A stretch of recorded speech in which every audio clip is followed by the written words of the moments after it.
Hello, everyone, and welcome to another episode of Bridgeport Unmasked. Today, I will be joined by my fellow librarian, Andre Massa, and we're going to talk today about a database in the public library here at Bridgeport called Morningstar Investing, a database that can help give you information from the investing world. So please stick around to learn more about finances and investing.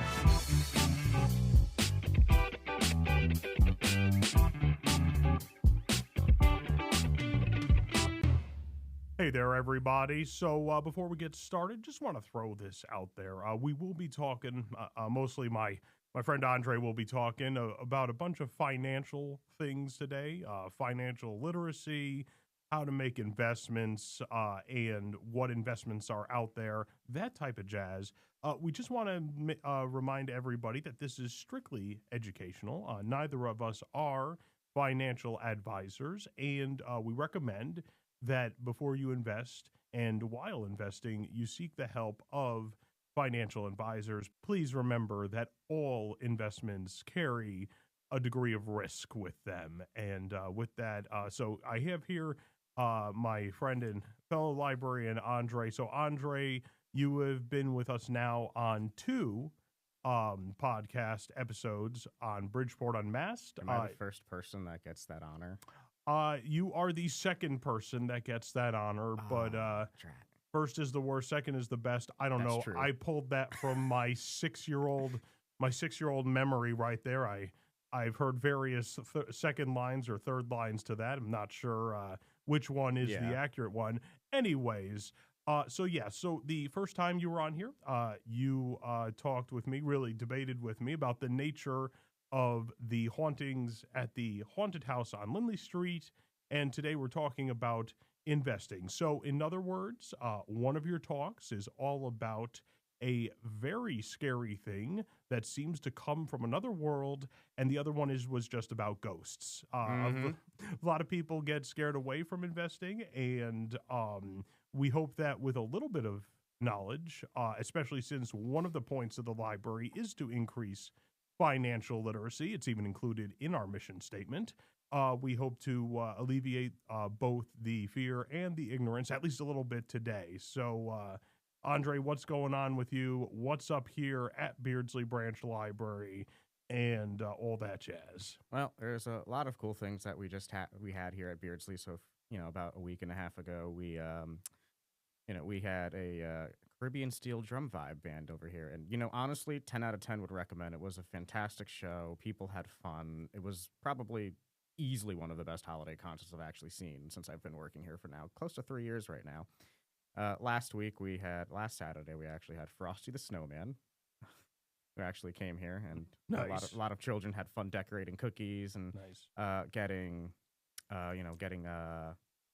pictures with Frosty and hearing about the traditional old Frosty the Snowman story. We have computer classes happening here every Tuesdays. Although I will be taking a break for 2 weeks starting next Tuesday. We typically have our chess club still happening every Monday. And of course we have some of the, not just here at Beardsley, but in the Bridgeport Public Library system in general, we of course have some of the best staff that can help you find things that you're interested in reading, help you with all of your technology needs, printing needs, and so forth. So there's a lot to look forward to with the library. Just visit our website, www.bportlibrary.org, and you can find out more.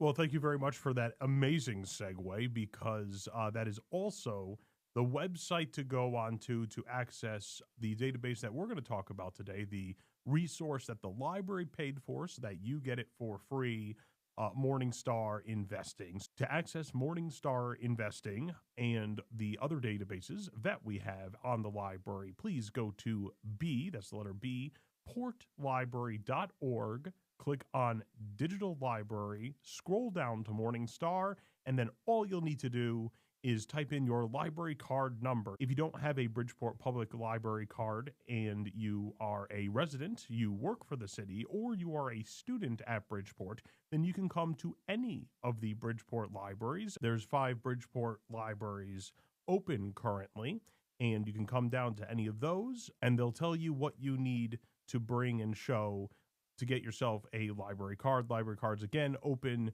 to any students in Bridgeport, residents in Bridgeport, and workers of the city of Bridgeport. Once you type in your library card number, and after clicking on Morningstar, it'll come to the homepage, and there is a lot going on the homepage. My hope today is that after researching and looking at all the other pages on Morningstar, each of which focus on a different aspect of your research for investing, that after that point you will be able to just look at the homepage and know exactly where you're going and which page you need to get to. And so we're gonna kind of jump to the bottom of the pile here, because it's actually a great place to start, especially if you're interested in investing. And Andre, I'm going to turn it over just to a moment for you. I clicked on the graduation cap. That's a mortarboard. Is that the term for it? The graduation cap? I think so. I'm fairly certain. Anyways, the graduation cap opens a page with a bunch of tutorials and lessons and articles and stuff to read about the basic types of investing that Morningstar gives you information about. So Andre, I do want you to go to town in just a moment on what are these things we're looking at on this page. There's a section on bonds, ETFs, stocks. First though, I want to say something, and I'm not sure you agree with it entirely, but I would like to hear your point of view very much. My opinion, you should hold off on investing until you are able to pay your bills every month, pay your credit card debt off entirely, and have some money at least in an emergency fund. Your thoughts? Did I miss anything, etc.?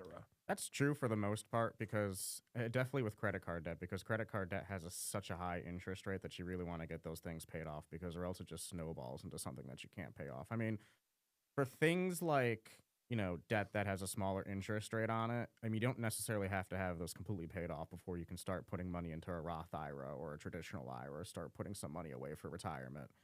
Because usually the interest rates on those are sustainable as long as you can keep making the monthly payments or actually contribute a little more to the principal so that you get it down. But yeah, for the most part, right, like you got to make sure that your bills are paid. You got to make sure that there's no credit card debt. And an emergency fund is always a nice thing to have if you can build one, because if there is, God forbid, like an emergency with your car, you have something to pull from. Because the thing with investments is that every time that you sell a security, whether it's a stock, a bond, an ETF, or some kind of cryptocurrency commodity, whatever it may be, there is a taxable consequence to that, regardless of which account that you're pulling from. So that's why it's always good to have the emergency fund first so that you can pull away from that stuff tax-free. Okay, so if I hear you correctly, kind of the notion of if you are going to invest, then try to not touch that money that you are investing until, of course, you're selling it for your retirement or for your college fund. Yeah, for whatever the goal is, right? Because say if you buy 10 shares of Microsoft at $400 and then the shares appreciate to $500, right? You've made a $500 profit on that, depending on the time frame of which you sell that investment within, right? There's going to be a taxable capital gain that you have to pay money on. So that's not, if my car engine breaks down, I would much rather use an emergency fund that is just fully maybe in cash and a high yield savings account, to pay that off, rather than having to sell a security such as maybe those Microsoft shares that have appreciated and having to then worry about paying a capital gains tax on the next year. Okay, so maybe tell me if this is a good way of thinking about what you're saying, because it's very interesting, right? If I take $1,000 and I just put it in a bank or a credit union for my emergency fund, and then I do need a new washing machine. Actually happened to me a couple months ago or so, and I could just take my $1,000 and what very very very little interest grew on that. Essentially, take my $1,000 and buy it. Whereas, like, if I invested $1,000 in a stock and it lost money, I'd only have like $900 or something. Yeah, that's also one thing that could happen, right? Like stocks inherently, like as we mentioned earlier in the podcast, all investing involves risk, including even the potential loss of principal, depending on which security you're investing in, right? Um, Now, there are, of course, financial ways that you can manage risk and so forth. Maybe we might talk about that later on the podcast. But yeah, a high yield savings account, the interest rates are usually determined by, they usually follow the interest rate sets by the Federal Open Market Committee or the Federal Reserve. Um, and that money, I mean, you're obviously paying taxes on the interest that grows in there, but the money can be withdrawn at any point. There's no consequence to withdrawing it, as opposed to something like a certificate of deposit, which there's a penalty that you have to pay to withdraw that money from.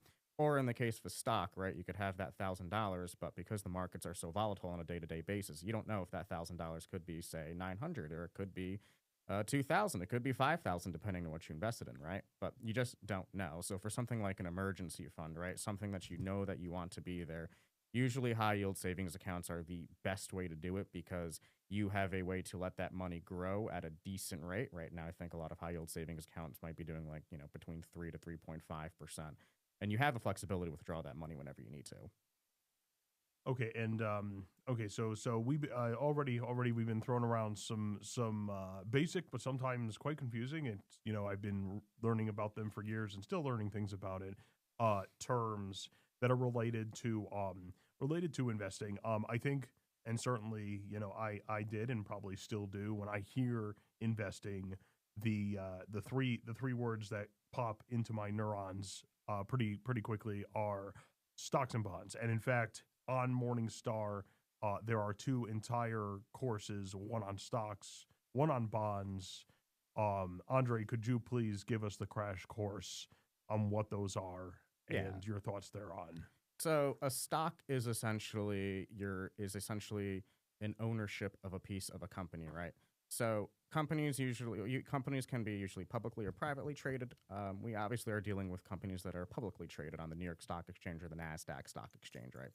So basically, what happens is the stock market. Think of it as like a giant auction. You have buyers and you have sellers. Now, a stock's price is determined obviously by the supply and demand for that company's shares. When you are looking to buy a share, you are essentially putting in a bid for that share based on the market price. And somebody then sells you their shares. What happens is when you buy that share, then you are buying a piece of that company. Now, a stock gives you a right to participate in that company's earnings or losses. It gives you the right to be paid any dividends that company may declare, any spinoffs that company may do. It gives you all of the economic rights of that company. Now, a bond is a different type of financial security. What a bond is, it's not necessarily an ownership of a company itself, but it is ownership of that company's debt, or in the case of governments too. It is a promise of the bondholder to pay you back the principal that you've invested in it, in addition to some kind of coupon or interest rate payment, depending on the duration of the bond. What you are not entitled, of course, is a part of that company's earnings. You are simply entitled a part of that company's being repaid that company's debt, in addition to some interest on it. So the way that bond markets work too is it's also based on supply and demand. You have buyers and sellers that are determining the price of the bond, and then the interest rates of the bond is determined by the price of it. It's very complicated, but usually what a bond does is that it promises to pay you something called the par value of it. So, for example, you have U.S. Treasuries, right? There are some U.S. Treasuries that you might pay about $90 for 100 shares of that Treasury. And what that'll do is based on the maturity date of that bond, right? Say if the maturity date is like 6, 12 months, maybe 2 years out, 3 months out, they'll promise to pay you $100 on that bond you paid $95 for. In addition, though, some of those bonds may also pay you a coupon or the interest on it too. So you're getting both paid principal on it and interest on it. So it's very complicated. But they all make a decent part of like a stock portfolio. So typically, like what a lot of financial advisors will do is they'll put your money 60% into stocks, 40% into bonds. Usually, those bonds will be a mixture of treasuries and corporate bonds because that provides you some stability when markets are going down. Because typically, what happens is when stocks go down, bonds go up as investors seek this relative safety of U.S. treasuries. And, when stocks go up, bonds typically go down because investors are selling those bonds because they are taking on more risk by buying stocks, right? So each of these securities have different risk profiles on them. When you're buying a stock, you are essentially buying something that is more volatile, it is more risky, but it promises higher returns. For the most part, when you're buying a bond, you're buying something that is safer, that will at least you'll be guaranteed at least some kind of interest, of course, as long as the bond issuer doesn't default on its debt. And you have some stability that could be a part of your portfolio depending on, which type of bond you're going in, right? You have to consider differences between high yield corporate bonds, investment grade corporate bonds, and U.S. Treasuries and so forth. And to everyone out here, this is exactly why we encouraged you to get a financial advisor when you start, and then after you have started investing. Andre is not speaking, too big or with too much over the top eloquence. This is very much the nature of the beast. It is complicated. I ran when I started in learning about investing. I ran into a quote that I think sums it up nicely. Forgive me for forgetting at the moment who said it. Basically, to paraphrase it, it went, the problem is that people think that investing is either easy or impossible. And it definitely falls somewhere in the range in the middle of that. Okay, so that being said, if I followed you correctly, just to sum that up, even though when I hear the word investing, I really think stocks and bonds immediately, they're actually quite different things. A stock is part ownership in a corporation. Exactly. And I do use the word corporation because if I'm not mistaken, corporation by definition is a business that sells pieces of its business in the form of stock. If corporation widget, is worth $1 million and it sells 1 million stocks, each one of those, incredibly oversimplified, but each one of those stocks is worth $1. So if you buy $1 into corporation widget, you actually own 1/1 millionth of corporation widget. Yeah, depending, of course, on what the market cap and the share price of that company is worth at that point, right? Yes, certainly. Whereas a bond, if I understand it, this is how I've come to understand it, is more like a loan, but a loan you make to either a business or the government. Like you've probably heard of war bonds before during the world wars. Those were loans that individual people made to the U.S. government, and the U.S. government would then turn around and pay that loan back sometime in the future, at a predetermined time in the future, plus interest. And so essentially, you were acting as the bank in that notion. Is that too inaccurate? Or it's pretty accurate, right? Okay. It's essentially a promise by the bondholder to pay you a certain amount of principal back plus interest by the maturity date on that bond. Bonds get a little bit more complicated though, because there's an inverse relationship between the price of the bond and then the APR, the interest rate on a bond, right? The way to remember it is bond prices go up, or as there's more demand for bonds, interest rates fall, because it's because they pay you a fixed price on the maturity of the bond, right?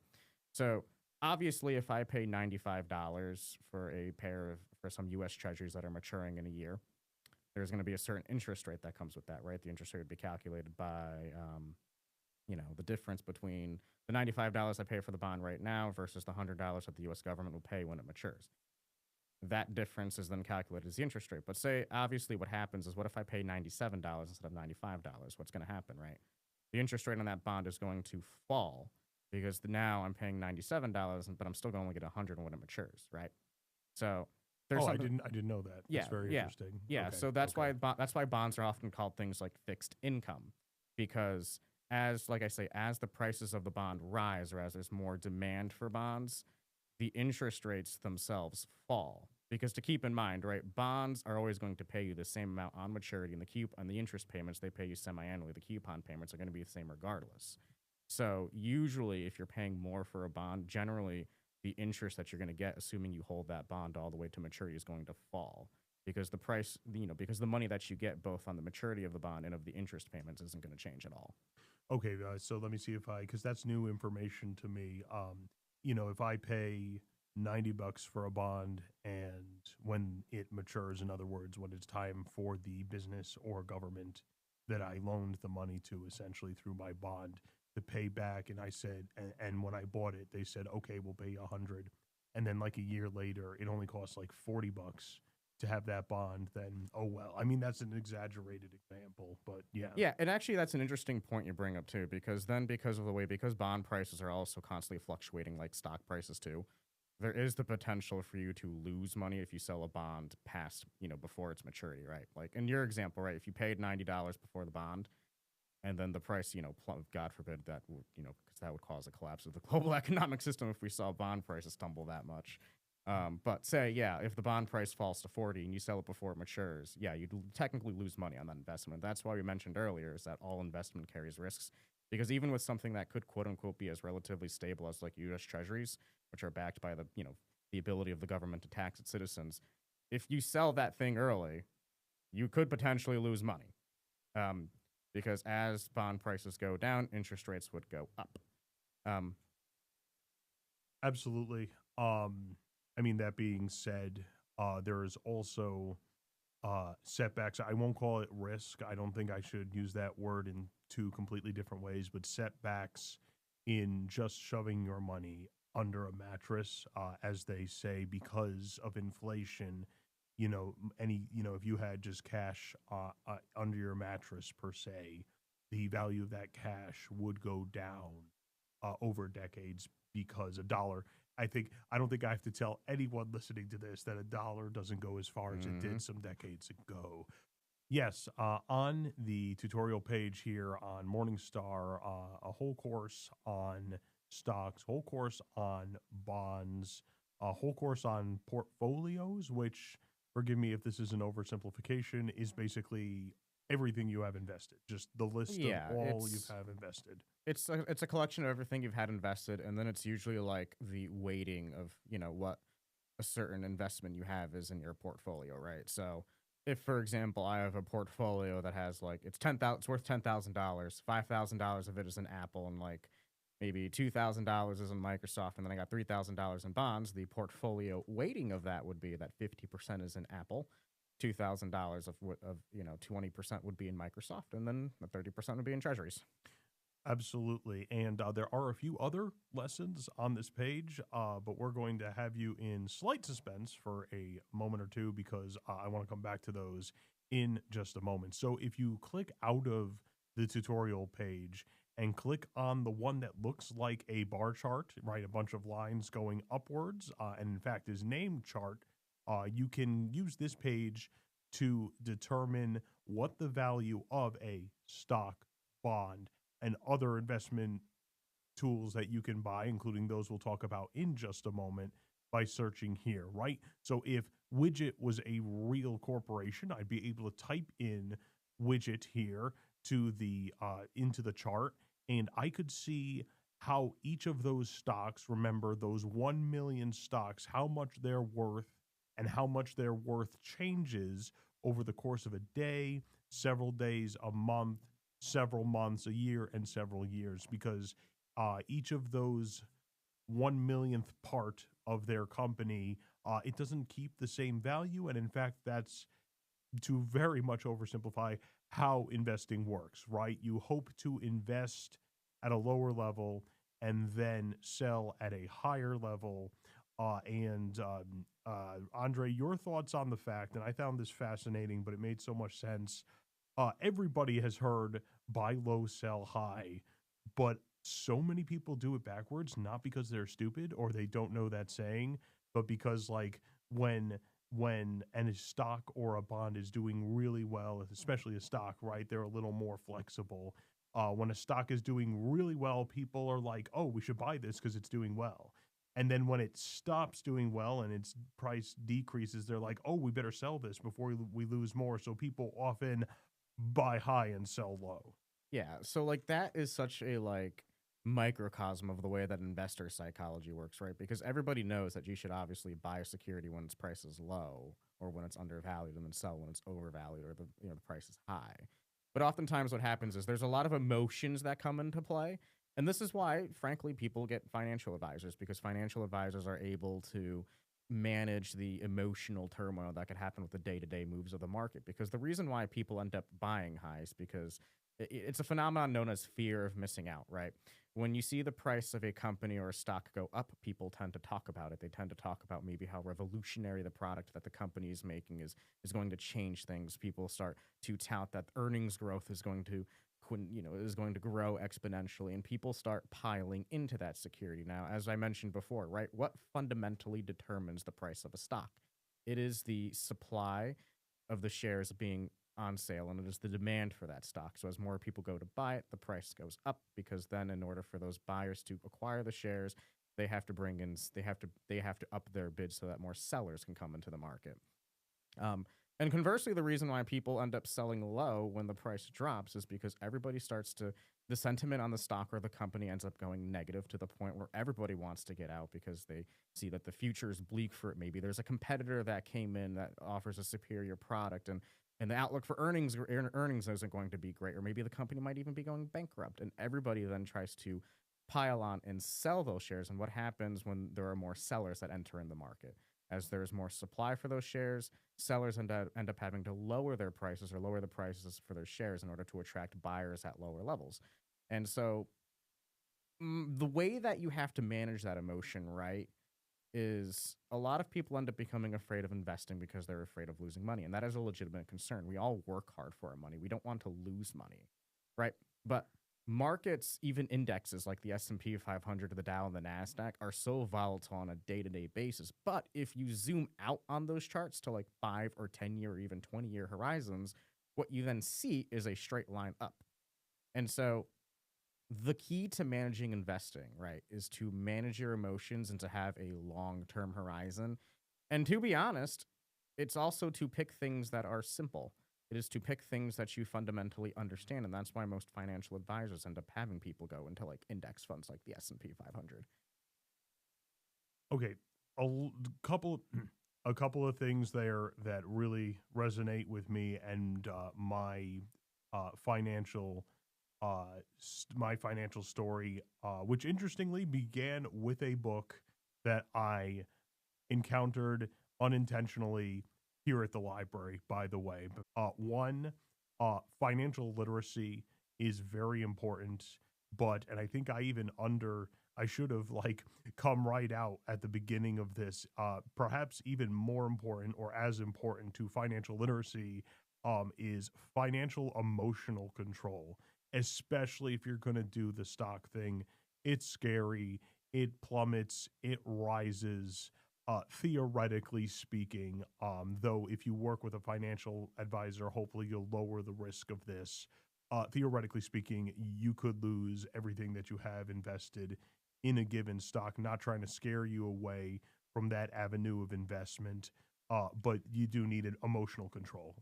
Right. And that takes honestly years of mastery, right? Well, like when I do my own investments, and when I started, like there was a lot of emotion that was in it, and I had to learn a lot of lessons just from like the money that was being lost, right? But then eventually I learned how to control emotions, how to digest the day-to-day movements of the markets. And I've done all right for myself. I'm not going to like brag or anything, but that for me though, right? I have the emotional capacity to understand how markets move. And so that's why I might be somebody that might be more accustomed to doing their own investments. But for a lot of people, right, and I'm going to say this in all honesty, it is a lot, and I mean a lot of work to manage your own investments, because there's a lot of research that has to go into it, to the point where like it's almost like another full-time job. And if you're somebody that already has a lot going on in your life, right, like you're trying to raise a family while juggling maybe one or two different jobs, it is perfectly okay and might even be preferable to find a financial advisor and to entrust them with your future, with your funds, because they have been schooled in the emotional control that's required to be able to make investments grow in the markets over a long period of time. They're not going to be inclined to panic sell when markets or stocks are going down. They're not going to be inclined to buy when prices are rising rapidly to the point where maybe those stocks are overvalued, right? They are going to know what to do at the right moment for the most part. So the other big notion that you threw out there that I think is very important is having a long-term financial plan. Trying to get rich overnight It does not work. just does not work. Remember, we're still having trouble determining if it's going to rain in 3 days. I mean, if you have the chutzpah to think how the entire market and specific stocks are going to go over a shorter period of time than that, that's a tough one. So my question to you, Andre, is how would we use on Morningstar on this charts page the information of the chart that shows how the value of a corporation, therefore stocks, have changed? Should we just completely stick to like the 5-year, 10-year options that show how it's grown in 5 or 10 years, or is there a time and place to look at how it grows in 1 day or a week or something? It depends on the kind of investing strategy that you're going for. Now, for shorter periods of times, those are usually strategies employed by like day traders or swing traders. So what those traders will specifically focus on is they'll just analyze the charts and they'll use something called like technical analysis to determine like things like support and resistance ranges, to try to predict where the price is going, where the price is going to go.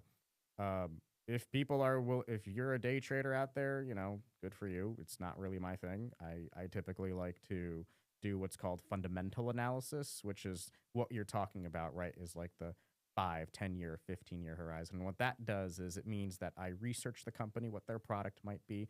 I might read some of their earnings reports or some research materials they might have published. And then what I do is that all of that information about the company, I then make a determination about, what kind of sector is it in?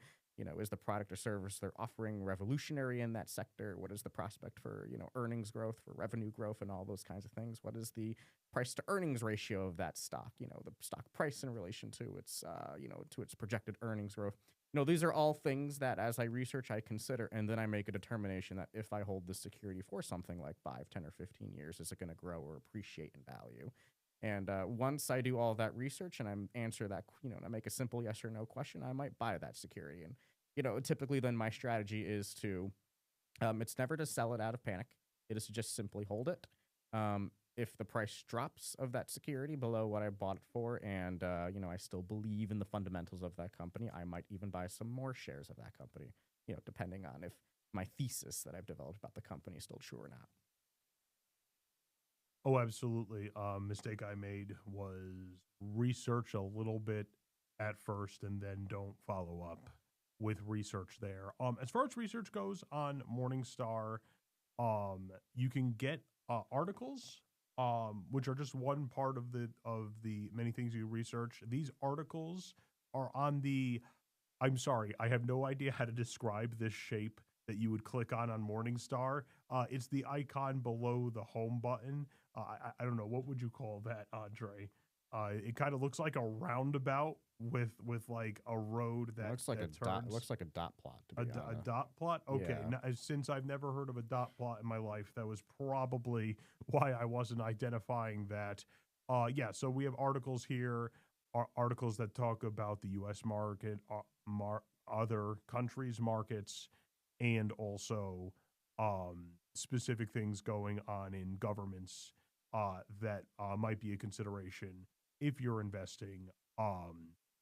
Other ways, you just brought up your research, your very extensive research. Other specific things that you would have people research. But what Morningstar does is that for most securities, especially like most core holdings like an Apple or a Microsoft, they'll have fully extensive research reports. And what they'll do is they'll evaluate like what is the prospect for earnings growth, what is the moat that a company might have. So a moat is something that like,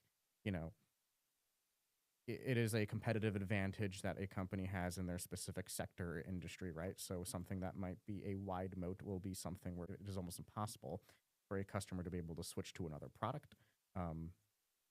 They usually will also determine like, the leadership of a company based on like what they know about the company's CEO and how they typically have allocated capital in the past.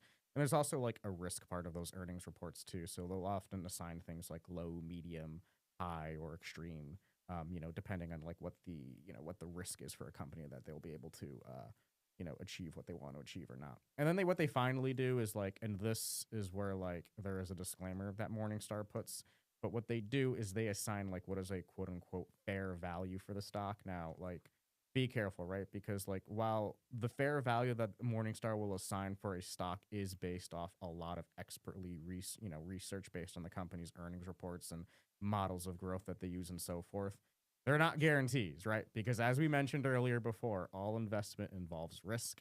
And just because somebody might say that a stock is worth X amount doesn't mean that that always happens. So these Morningstar reports are a great place to start, but I would still encourage you to also do your own research as well so that you have a more robust thesis before you make any investment decisions, especially when it comes to individual stocks. Yes, you could certainly say that again. Now, everyone out there, I want to thank you. I know we've been throwing lots of terms and ideas out there, and I want to throw two more, or rather have the right honorable gentleman sitting next to me do so. If you click on Morningstar and you click on the icon that looks like a bunch of lines and then a magnifying glass, the screen, if you will, the screen that shows up is a search of different securities is the term for stocks, bonds, and things of that nature. Securities you can buy, and if you go to investment type, you have two that are called ETFs and mutual funds. I think they are important enough to include in this particular podcast episode. So Andre, if you could go into what, like, how they, because they're quite similar things, like what they are similarly, and then like after that, like after all these years, I'm not sure I could tell you the difference between the two. So I'm all ears on this one. So exchange traded funds and mutual funds, what they both have in common is that basically a bunch of people, they take money and they give it to somebody who then uses that money to create a sort of like fund that might have a typical theme or might follow an index fund. What they do is they use that money then to buy the individual securities that would make the weighting that they go for. Like, so like for example, right, if there's an index fund that follows the S&P 500, for example, one of them might be VOO, which is the Vanguard S&P 500 fund. What people typically do is there might be a mutual fund that follows the S&P 500. Basically, what those fund managers do is to take the money that you give them, and then they'll buy the stocks that make up the S&P 500 according to what is quote unquote its weighting in the S&P 500. So I mentioned weighting earlier as part of a portfolio, but every stock in the S&P 500 doesn't occupy an equal slice of the pizza. Some pizza slices are bigger than others. So for example, Apple makes up about 6% of the S&P 500, so does Nvidia. Whereas a company, for example, like Clorox, for example, might only occupy like 0.05% of the S&P 500. What that means is that Apple and Microsoft are getting bigger parts of that pizza. And when you give these people that are, investing money into the S&P 500, essentially $100, right? If you take $100 into the S&P 500, $6 of that will go to Apple, $6 of that will go to Microsoft, and then like a nickel will go to like Clorox. The difference between an ETF and a mutual fund, though, is that exchange traded funds are freely traded on the New York Stock Exchange or the NASDAQ or the NASDAQ Composite as, things you can freely buy and sell on the market, just like an individual stock. Whereas like a mutual fund, you would typically buy through a financial advisor. There's something that are a little more closed off, and what those financial advisors do is they'll send you, like, usually, depending on, how often you want it, but usually it's quarterly. They'll send you quarterly statements of how the investments are doing. It also is like a little bit, you also have to do like a little more research to find out exactly what kind of securities are making up part of that mutual fund, whereas like an ETF, when you buy an ETF, your brokerage account will usually send you a prospect of them, and they'll tell you exactly what securities are in there. I personally for me, like for my retirement accounts, like my Roth and traditional IRA, I exclusively go with exchange traded funds because they allow me a very low cost and efficient way to diversify my portfolio and to basically buy into certain themes without having to buy the individual stocks themselves. So if I, and these are usually the ways that a lot of people end up starting their own investing journey if they choose to do it without a financial advisor. So they'll go with the exchange traded fund route. So yeah, so that seems to me like you instead of taking all of my money and putting into company widget and watching its stock grow or fall or what have Exactly. you. I would go to a financial institution, financial institution of Jones, Jones, and Jones, and say, hey, I know you guys are like investing in hundreds of companies, and I would like to have my money invested in the hundreds of companies that Jones, Jones, and Jones invests in, type of a deal. Mm-hmm. Okay. Well, that is pretty awesome. Andre, I mean, we could probably continue until you have to go home because the library closes. But is there anything else while you were here that you think people really ought to know about finances, investing, and all of that? I mentioned it earlier. It's always important to have a long-term horizon when you're investing, but like before you do start your investing journey, it's always extremely important to make sure that you are prepared for it. Because what a lot of people do is that they'll jump right into investing, not knowing what to do, not knowing like what the risk profile of individual stocks versus something as simple as like an exchange traded fund is, and they will lose money because they were not prepared when they jumped in for the journey.